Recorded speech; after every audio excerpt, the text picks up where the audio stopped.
Incensuráveis.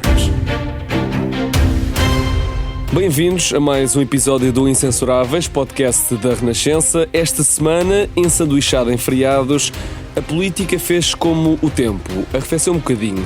O governo está a tentar compor-se e Marcelo Rebelo de Sousa fez o seu último discurso de 10 de junho, pelo menos, enquanto Presidente da República. Entretanto, uma peça de teatro em Lisboa foi cancelada porque um grupo agrediu um dos atores que acabou hospitalizado. É sobre estes temas que vamos falar com o nosso painel, Pedro Gomes Sanches, José Pedro Mozos e Aline Oldabuving. Eu sou Tomás Anjinho Chagas, sou jornalista na Renascença e dou sempre o que tenho para moderar este aceso painel. Sem mais tempo a perder, vamos ao 16º episódio do Incensuráveis. Vamos ao primeiro tema, o último discurso do Presidente da República num 10 de junho, que foi aquilo que foi dizendo neste 10 de junho em Lagos. O chefe de Estado diz que já está a sair do Palácio de Belém de levezinho. Marcelo sabe que vêm as autárquicas e depois as presidenciais, ou seja, este foi um dos últimos grandes discursos do Presidente da República que marcam. Marcelo Rebelo de Sousa lamentou a quantidade de pessoas em situação de pobreza e contra os nacionalismos afirmou que ninguém pode dizer que é mais puro do que o outro. Pedro Gomes Sanches, bem-vindo. Já ouvi dizer que não adoraste este discurso do Marcelo Rebelo de Sousa. Não adorei. Olá, bom dia. Bom dia. Dar aqui, se calhar começar com uma citação da Bíblia, do livro de Eclesiastes. Debaixo dos céus há um tempo para tudo e um tempo certo para cada coisa. E uma variação desta frase, apócrifa, atribuída a Benjamin Franklin, que em todas as casas há um lugar para tudo e um lugar certo para cada coisa. E aquele discurso não foi no lugar certo e não foi no tempo certo. Porquê? Os feriados nacionais, civis, e ainda mais quando presididos pelo mais alto cargo da nação, no caso o Presidente da República, podia ser o rei. Se fosse o rei teria sido diferente. Teria sido seguramente diferente. São momentos, por um lado, de celebração da história e não de discussão da história. Eu não tenho nenhum problema em discutir a história.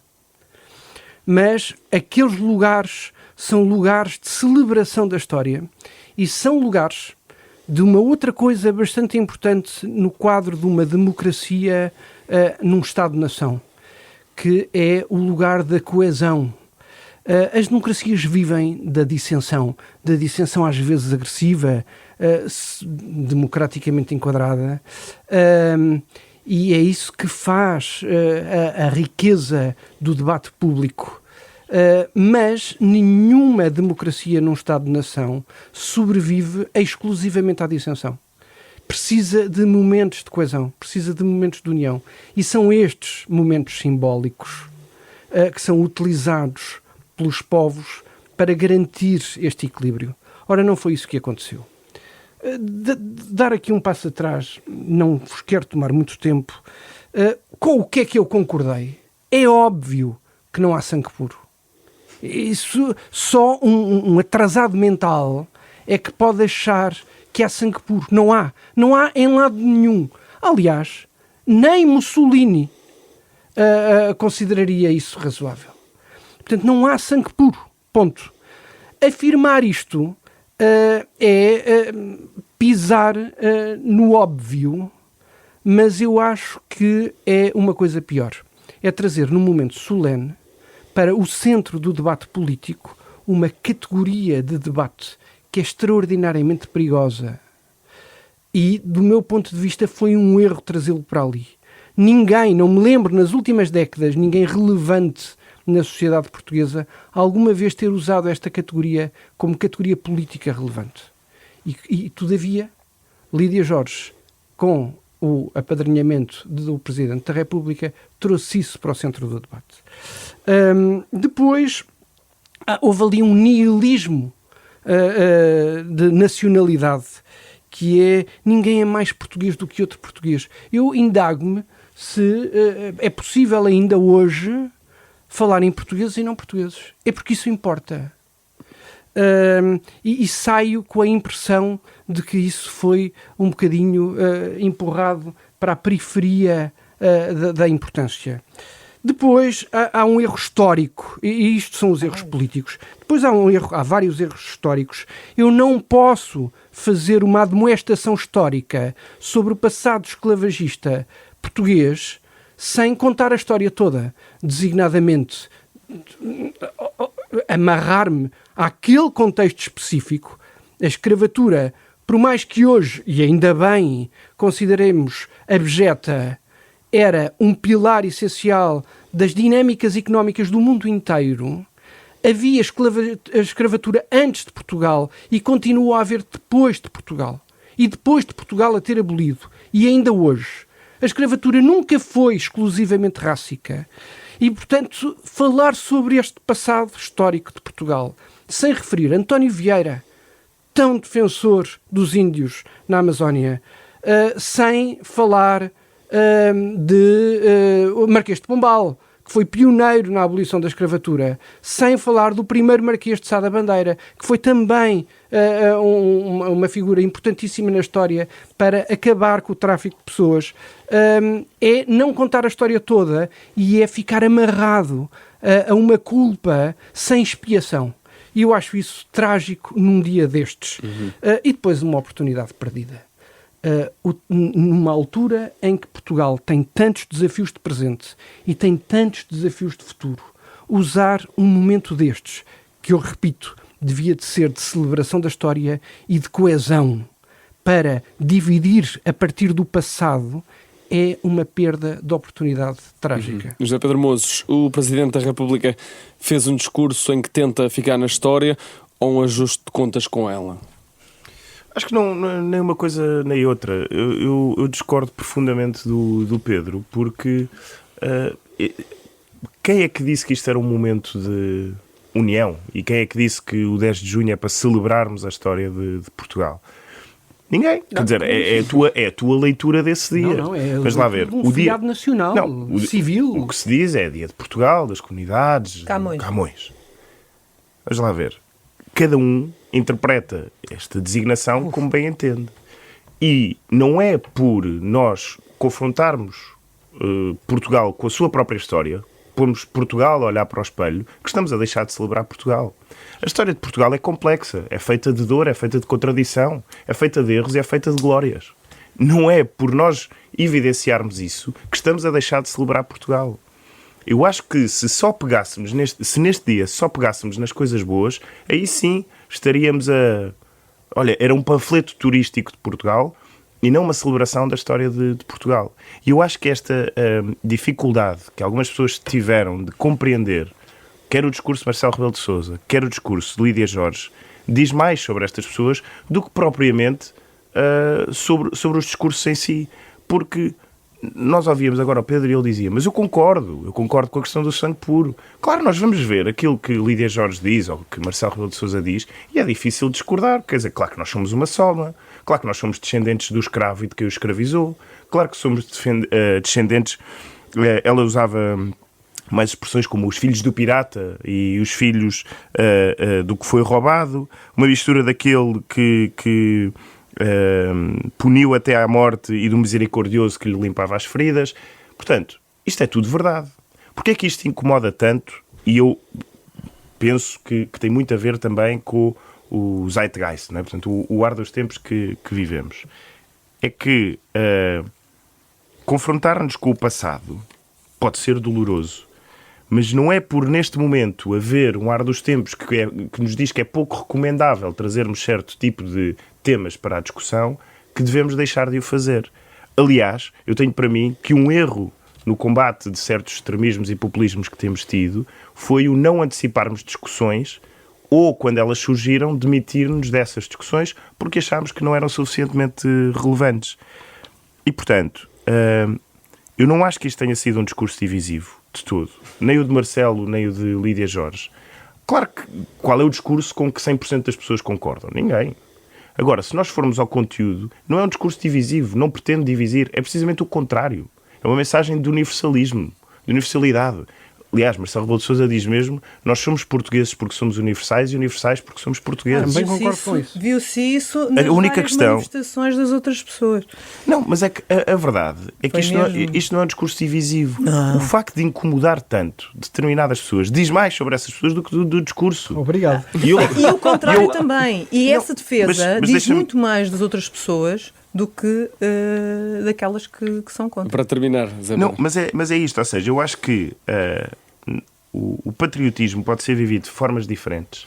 Não tem de ser um patriotismo embalsamado, para o qual todos temos de contribuir da mesma forma e para o qual todos temos de olhar da mesma forma. Sim, Portugal escravizou comunidades inteiras e tu dizias há pouco que era pisar, já não sei qual foi a expressão que usaste, pisar um determinado tema. Eu acho que nós temos de saber o caminho que pisamos e que pisámos para chegar aqui, mas também as comunidades que pisámos para chegar aqui. E não tem problema nenhum nós, num dia de Portugal, dizermos isto e dizer, sim, nós somos um país que tem as suas glórias, mas também tem os seus esqueletos, também tem os seus horrores, a sua dor, as suas contradições. E, portanto, o facto de um discurso que, lá está, no conteúdo, é difícil de dizermos que não concordamos, mas gerar tanta polémica diz mais do ar dos tempos e das pessoas que se ofendem com isso do que propriamente do discurso em si. E hoje, isto ser tido como divisivo e corajoso é bastante elucidativo. Eu não queria deixar de dizer, só para terminar, que eu não acho mesmo que seja um problema discutirmos esta questão. Acho que o facto de ser dia 10 ou dia 11 é relativamente irrelevante. Eu quero só uma pequenina réplica. Aline, mas depois eu só quero uma pequenina réplica. Fala já, porque o que eu tenho para falar é muito. Pronto. Mas não quis interromper o Zé Pedro, que eu ouvi com muita atenção. Eu discordo em pontos lá atrás, na raiz desta discussão. De facto, os feriados nacionais e cívicos são momentos, não é uma questão de opinião, é assim pela sua própria natureza, são momentos de celebração e de união. Está na sua própria... Mas isso não significa que ignoremos... Não te interrompi, deixa-me só... Para não tomarmos muito tempo, e só te queria dar aqui assim uma réplica que me parece importante. Está na natureza do dia de celebração. É um momento de celebração nacional e não de autoflagelação nacional. Eu já disse isto noutros lugares e repito, eu não tenho nenhum problema em discutir a história de Portugal, com todas as suas camadas. O que eu tenho é contra usar um momento, e foi exatamente por aí que eu comecei, um momento que é de agregação e de celebração, para o transformar numa autoflagelação histórica, ainda por cima, sem os dados todos. Aline, imagino que não concordes com o José Pedro Mozos pelas interjeições que foste tendo. Como é evidente. E também porque... E porque eu sou historiadora. Significa que está tudo normal se tu não concordas com claro, exatamente. Há coisas não concorda contigo. Há normalidade. É bom sinal. Do Pedro há aqui uns preâmbulos que eu sou obrigada a fazer. O primeiro vai no seguimento do que disse o Pedro agora. Há datas de facto que são e devem ser de união e não de discussão. E eu vou-te dizer porquê. O único país no mundo que tem como seu dia a data de morte de um poeta é Portugal. Não é um tratado, não é uma batalha, não é guerra. Isso diz muito dos portugueses. A escolha do dia de morte, sabes que quando se escolhe o dia de morte de alguém é quase como se fosse um santo. Um santo, sim. Ok? Então, se estamos numa altura, principalmente numa altura em que há tantas clivagens na sociedade, a obrigação daquele que é o representante do país é a de aplacar problemáticas, principalmente num dia que é de celebração de Camões, Portugal e comunidades. Querem fazer o debate histórico que deve ser feito, não é neste dia e não é só com uma parte da opinião. Ainda para mais, porque Lídia Jorge, que eu admiro como escritora, não é historiadora e ela cometeu erros gravíssimos, incluindo o da percentagem que ela mencionou de escravos. Ela cometeu erros históricos graves e baseou o seu discurso em erros históricos graves, que, aliás, não me compete a mim agora fazer a sua leitura.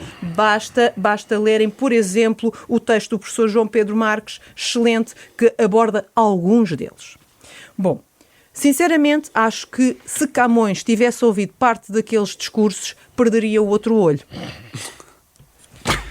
E eu, antes de chamar a atenção a algumas coisas, vou-vos contar uma pequena história que aconteceu comigo, e já disse isto em alguns momentos publicamente, e vou repeti-la. E peço desculpa, peço a vossa paciência para me ouvir neste episódio. Eu tinha 7 anos quando vim para Portugal do Brasil, no meio do ano letivo, e fui a várias escolas, vários colégios, para ver se ainda conseguia integrar naquele ano. E houve num desses colégios uma professora que me perguntou se eu sabia alguma coisa da história e da cultura portuguesas. E eu, muito contente, falei no meu herói, que era Dom Afonso Henriques, e recitei um soneto de Camões, que é o Alma Minha Gentil que partiste, que é o preferido da minha mãe. Ao que a senhora me pergunta: foi o teu pai, sabendo que o meu pai era português e militar, que te ensinou? Eu disse: não, foi a minha mãe. Ao que ela me diz: Aline, a sua mãe é fascista? Eu olhei para ela, 7 anos, eu olhei para ela e disse: não, é ucraniana. Ora, porquê é que eu digo isto? Porque foi exatamente isso que eu voltei a sentir nestes discursos. Que gostar e amar a história de Portugal, conhecer algumas das suas personagens históricas e literárias, e gostar e celebrar isso, é quase como me chamarem de fascista. Aline, desculpa. Desculpa, ok?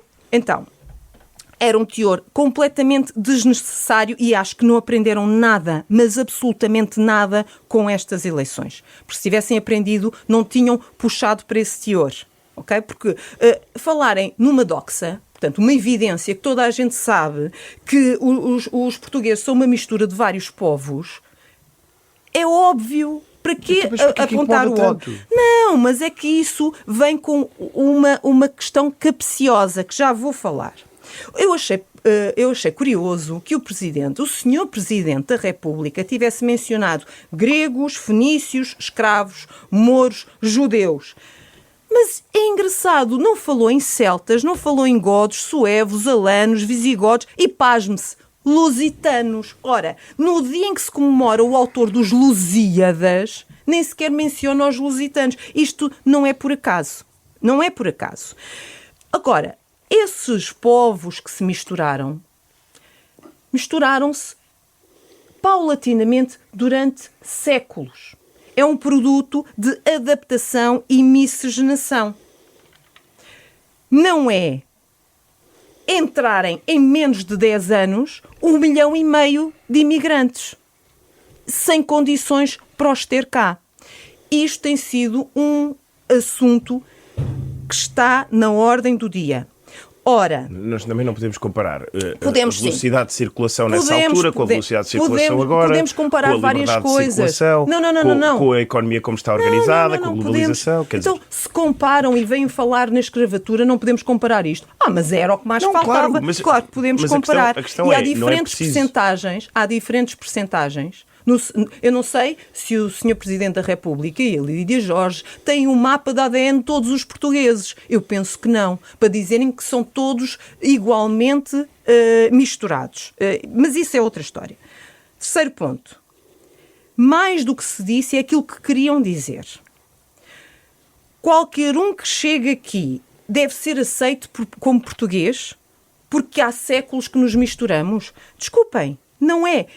Ser português, o Sr. Presidente da República disse: ser português ou ser imigrante não é a mesma coisa. Não é. Peço desculpa, não é a mesma coisa. E era o que me faltava. Pessoas que são contra as nossas leis, a nossa cultura e a nossa história, não nos respeitam, estão cá a fazer o quê? Mas estás a falar de quem? Eu estou a falar de... Olha, não lês as notícias?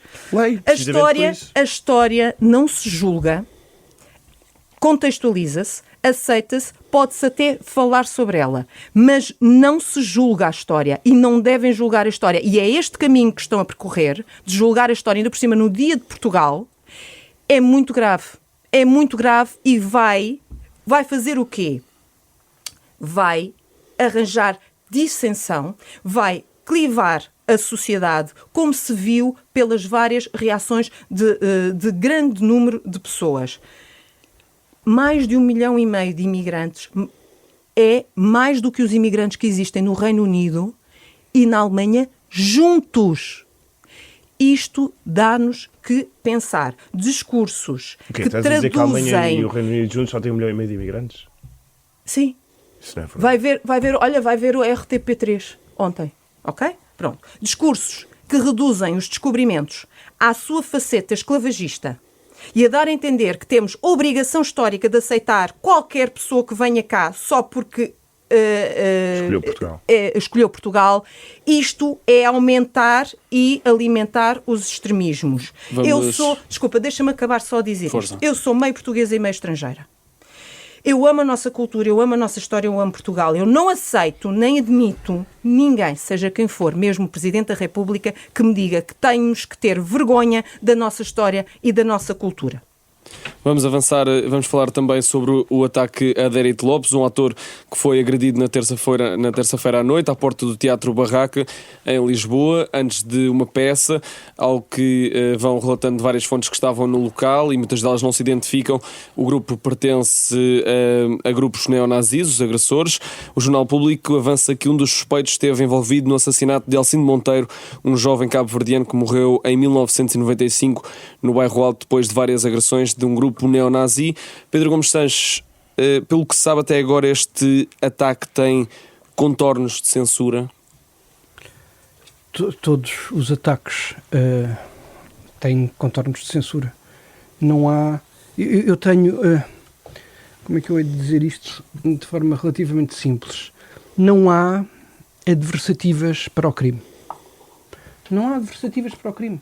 Mesmo aquelas que tantas vezes são invocadas de passionalidade nos casos de violência doméstica, não são justificáveis. Não consigo conceber adversativas para o crime.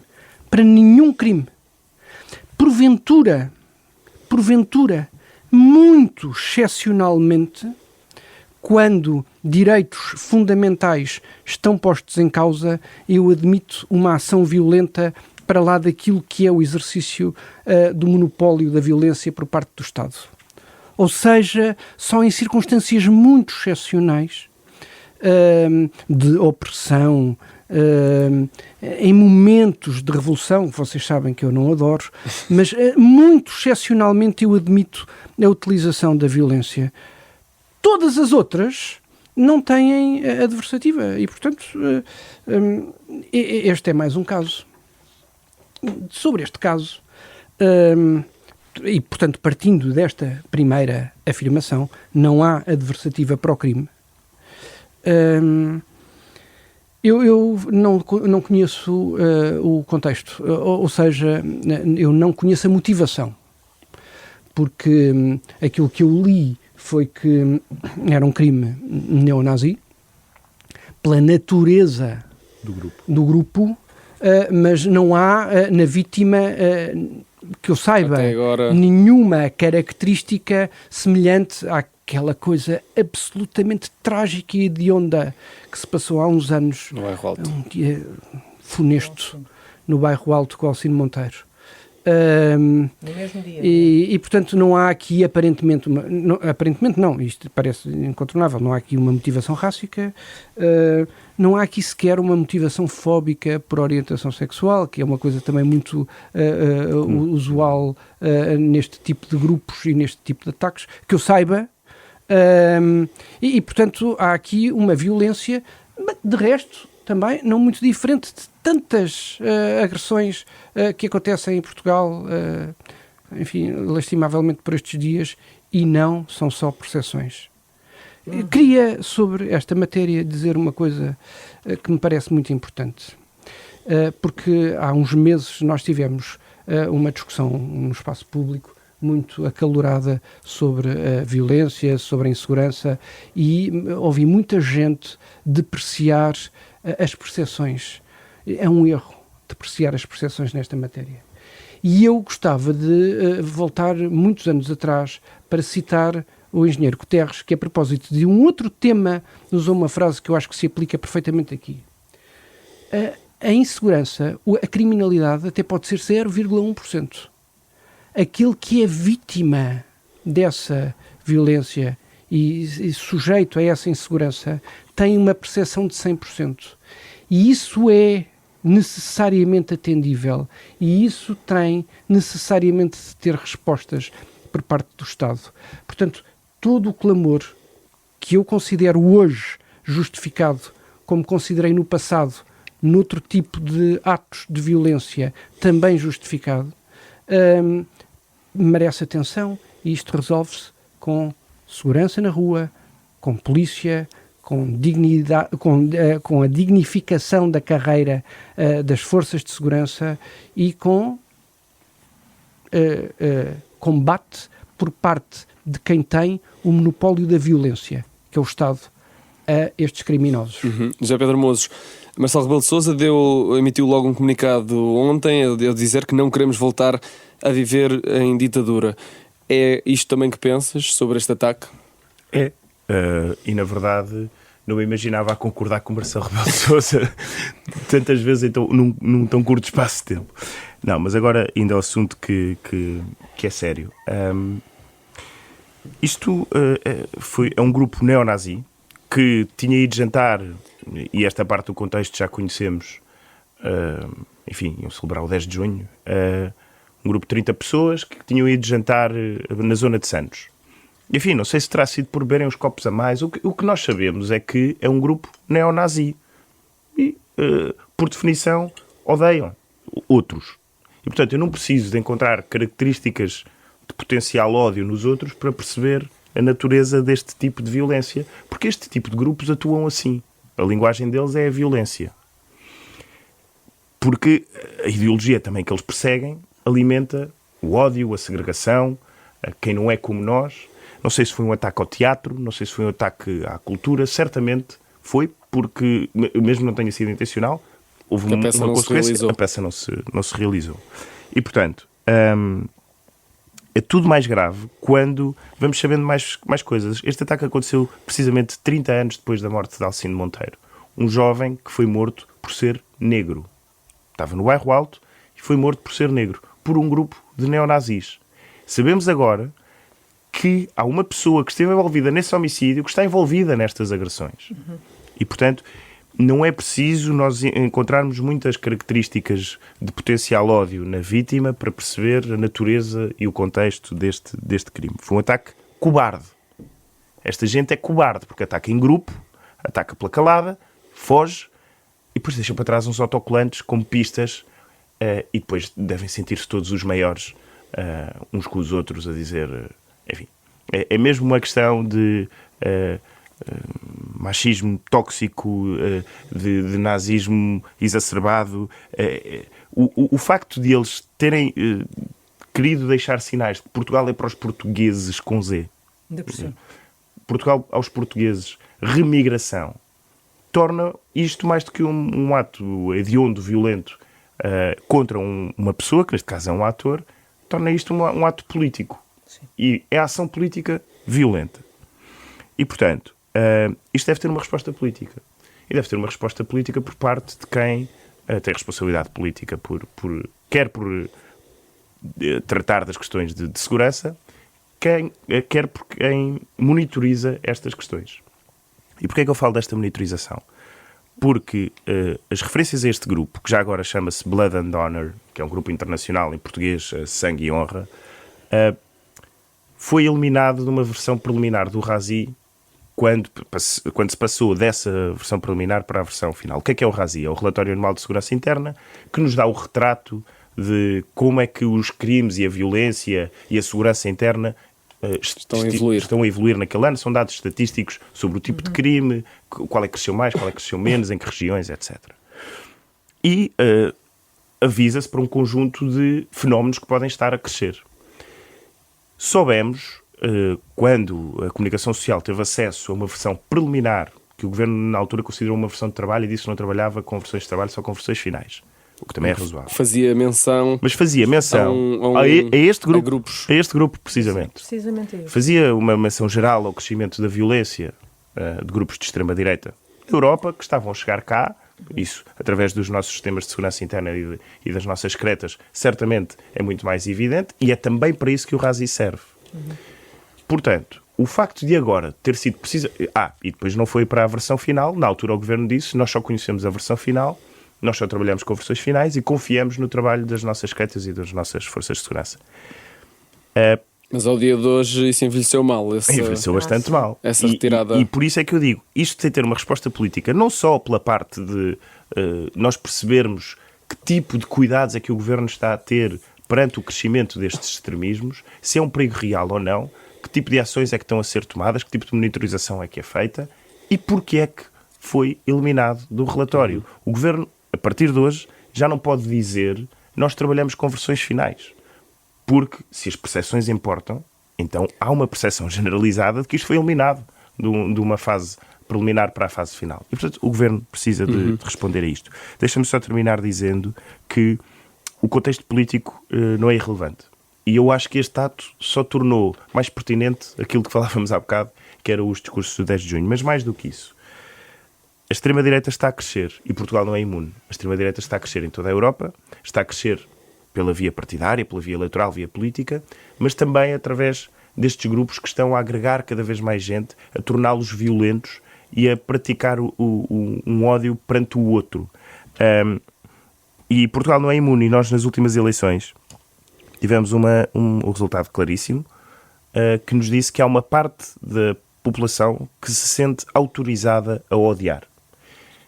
E o combate faz não só por uma resposta eficaz do Estado, mas também por todos nós, no nosso dia-a-dia, contribuirmos para, lá está, tentarmos que a tal dissensão seja uma dissensão democrática e não se torne violenta. Não se torne segregacional, não se torne extremamente divisiva. E, portanto, o contexto todo aconselha que olhemos para este caso não apenas como um ato de violência, mas que possamos, a partir daqui, começar uma discussão que, espero eu, daqui a 6 meses não envelheça mal. Aline, ficaste chocada com o episódio da última terça-feira à noite? Evidente. Por incrível que pareça, eu até tinha aqui alguns dos pontos que o José Pedro tocou e, portanto, não vou... pelos vistos... Sabe bem, não sabe? Não sei, pergunta a ti, sabe-te bem? Vê lá. É claro que quando ele termina dizendo que justifica ainda mais o discurso do 10 de junho... É a parte em que não concordas. Aborrou um bocadinho a pintura. Quer dizer, de certa forma não, porque exatamente este infeliz episódio demonstra bem que em determinados dias não se deve alimentar as clivagens. Mas já falamos sobre isso, não vou alimentar mais. Eu penso que este ato foi horrendo e hediondo. E vou incluí-lo em vários da mesma espécie, que eu vejo-os como extremistas. Eu repudio qualquer tipo de violência, seja de extrema-direita neonazi, seja de extrema-esquerda. A agressão ao ator Adérito Lopes foi inqualificável, assim como a tentativa de homicídio aos adeptos do Futebol Clube do Porto, no mesmo dia. Só para contextualizar, um carro onde seguiam adeptos do Futebol Clube do Porto foi atacado por ultras do Sporting. E a Ministra da Cultura e do Desporto teve num dia condenar dois atos de violência no mesmo dia. Sim, exatamente. Seja também o homicídio, a tentativa de homicídio a Tiago Cacais, infelizmente, que ocorreu, e depois nunca mais se falou nisso e ele está incapacitado para o resto da vida. Seja até o que, pelos vistos, planearam envenenar israelitas no Boom Festival, que também foi outra notícia que correu nestes dias. Para mim, são todos atos extremistas que devem ser qualificados como terroristas. E abomino-os todos. Agora, em particular sobre esta história, para além de abominar estes atos de violência, eu acho inqualificável que usem a história, a fé, a cultura e a tradição portuguesas como justificações para atos de plena cobardia. Só cobardes é que se refugiam nos valores para justificar atos condenáveis. Racismo, violência, ódio não são valores da nossa fé, não são valores da nossa cultura, são exatamente o oposto disso. É uma vergonha utilizarem o nome da nossa história, das nossas figuras, para justificar atos hediondos. E o meu maior apoio e solidariedade às vítimas destes ataques todos que mencionei e que, enfim, não foi pior o que aconteceu ao Adérito Lopes, porque houve intervenção de polícia e também de cidadãos atentos. Dá-me 30 segundos. Força. 30 segundos. Acabei de receber uma notícia agora que o diretor do Dona Maria II confirma o aumento exponencial da agressividade em espetáculos e que tem um protocolo de segurança perante gestos e palavras de ódio.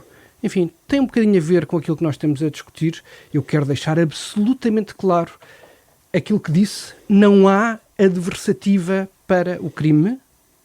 Dito isto, este protocolo para gestos e palavras de ódio, vindo do diretor do Dona Maria II, onde esteve em cena com loas pelo país inteiro a beleza de matar fascistas, não deixa de ser uma triste ironia. É uma grande peça já agora. Não deixa de ser uma triste ironia. Chegamos ao fim do corpo do nosso episódio, mas nunca acabamos sem atribuir moções de censura para quem mancha a semana e moções de confiança para quem se destacou.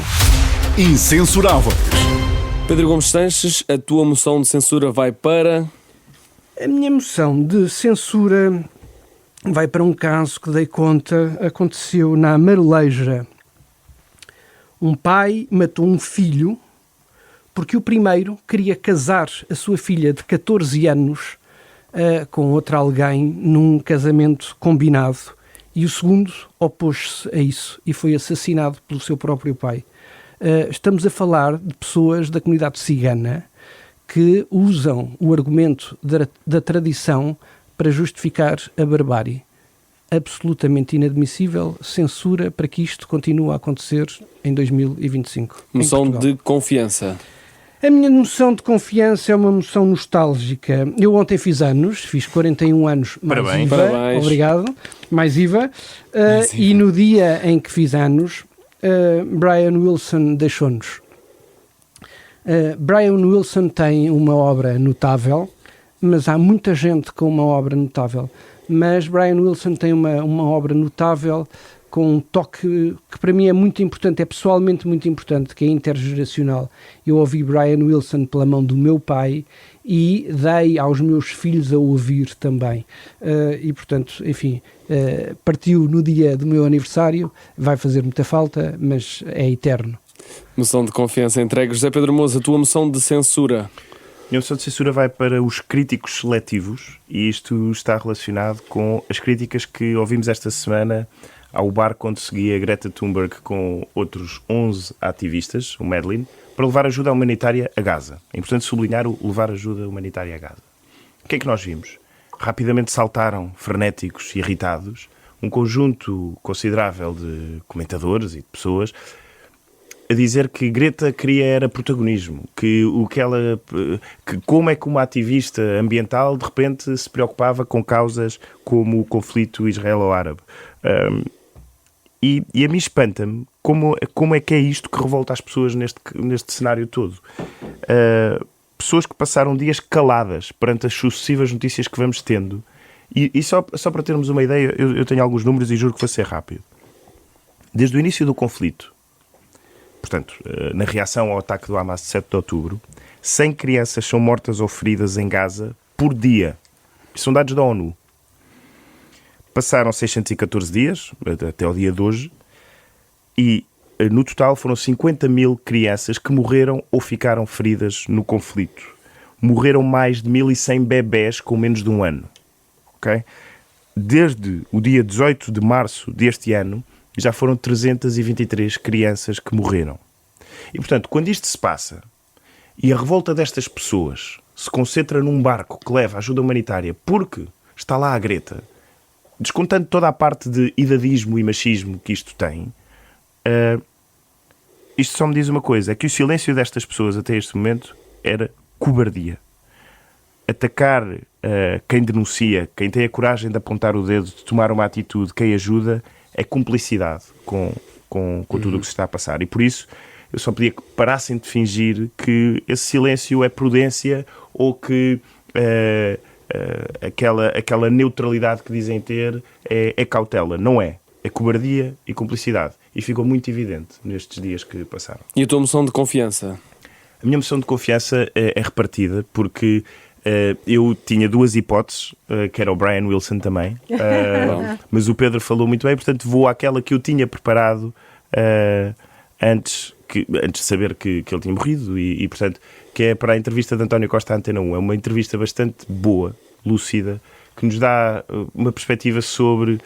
É corajoso, ele critica as próprias instituições europeias em determinados momentos, faz alertas sobre o PRR, fala sobre defesa, não fala sobre política nacional porque não pode, mas para bom entendedor há ali 2 ou 3 meias palavras que podem ser úteis e, portanto, eu recomendo mesmo.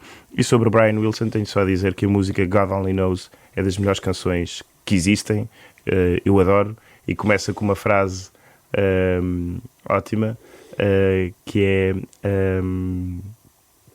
agora não te lembras. I will not always love you. Exato. I may not always love you. Eu sei que é. Desculpa, estava a cantar a música na minha cabeça. E acaba com...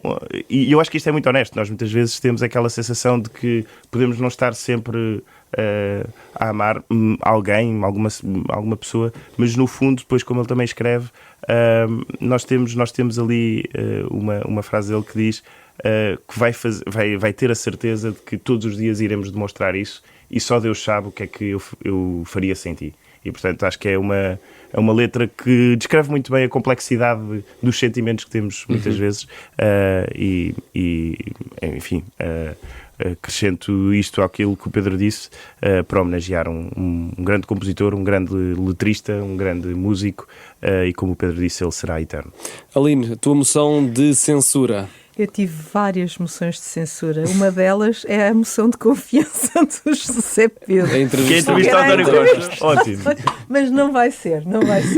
A minha moção de censura mudou esta manhã quando eu ouvi as notícias e eu achei inacreditável que, mais uma vez, os transportes públicos estão concertados entre si. Autocarros, metro e CP, com perturbações e greves, exatamente e propositadamente para um dia de festa que é hoje, que é uma vergonha.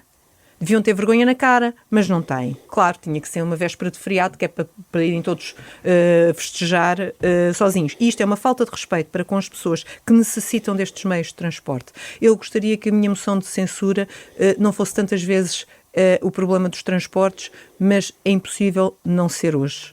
E a tua moção de confiança? A minha moção de confiança é a outra face desta moeda. Santos Populares e não festas de Lisboa.